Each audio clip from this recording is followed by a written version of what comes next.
Hello everyone, we're going to be doing some live fire with this primary arms 1 to 10 by 28 scope. Now this is a second focal plane scope, and I do have in here a 22 conversion bolt because that's going to allow us to shoot the steel up close and also take advantage of the bullet drop compensator. And also we're also going to be using the auto ranging, because as I zoom in over here, we see Batman.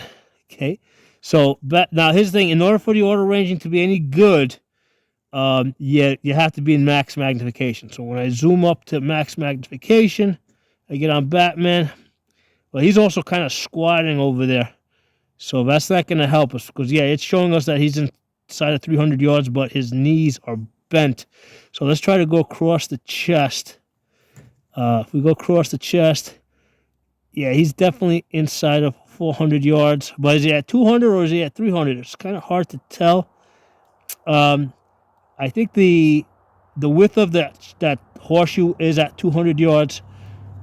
So basically, I would use the tip of the chevron. We're not going to shoot Batman because my kids want their toys back. Okay, but we're going to transition over to that's target right there. Hits on that. Okay, so let's zoom back and let's go further out. All right, so here we go. We got Iron Man over there. So again, he's sitting in the snow, so we can't use full length. We can use the half length, and we can see that he's from the belt up, he's at about 400 yards. Okay, so we also cross verify against the chest. That also shows us 400 yards. So that's our point of aim. So let's transition that to the target over there. All right, so that works over there. Zoom back. Now here's the thing: I like to zoom back and forth as I'm hunting for these targets. All right, so a lot of times as I zoom back and forth, I don't go all the way up to 10, which throws off the bullet drop and the auto ranging, right? Because if I go to Iron Man here, right, we said that from the belt up, okay, he's at 400, but if I'm a little further back, well, now all of a sudden he looks like he's like, further than 500 away, right? So you got to be zoomed all the way in for the auto ranging to be any good. And as I zoom back and forth, there's plenty of times where I made that mistake, where I didn't zoom all the way up to 10, like I was at 8. All right, so let's see where the next guy is. I think there's some. Let's see, do we have anybody there? I think I saw somebody over there. Can't find him. Wait. Oh, there he is. There he is. Okay, we can see his head. We're going to have to go based on the shoulders. 400. Yeah, he's at 500. We're going to match that one up right there. So we're going to transition that to the target. Get the hits. Okay, excellent. Let's go back. Let's go a little further back. What do we got back there? We got Thor back there. Okay. So Thor, let's use so he's further than 500. So where exactly is he? Well, we can kind of see the full height. Let's go to 400. And we can see we're going to use the half measure. So he's half of 4. So that puts him at 800. So I know from my previous experience that would be the 10 mil line right there. So I'm going to use the 10 mil line. Let's take some hits on this target.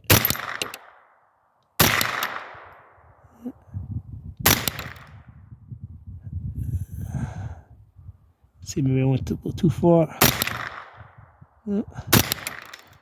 No, I can't. I think I got my earmuffs on. I can't hear the hits. So that's for 800. That's the hole that we would use. That 10 bar right there. Okay. So using these toys, it's a good way to practice your auto ranging. The only thing is you gotta be aware that you gotta be in max magnification in order for the auto ranging and also for your bullet drop to be true. If you're in anything other than max magnification, you're gonna be off. So yes, match him up to the chest, transition to the target. Okay. Let's get another mag in here. All right, let's go back to 1 power, just do a little CQB work.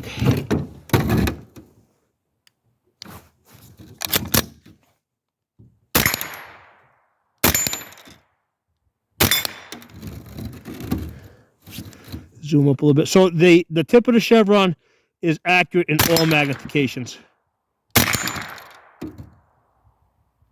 And the horseshoe as a whole, right? So you can center on the horseshoe as a whole, and that's going to be accurate at all magnifications. Okay. So same thing here. If I was to go a little further, well, if I go further back again, I'm using a 22. So see, the 22 has a drop.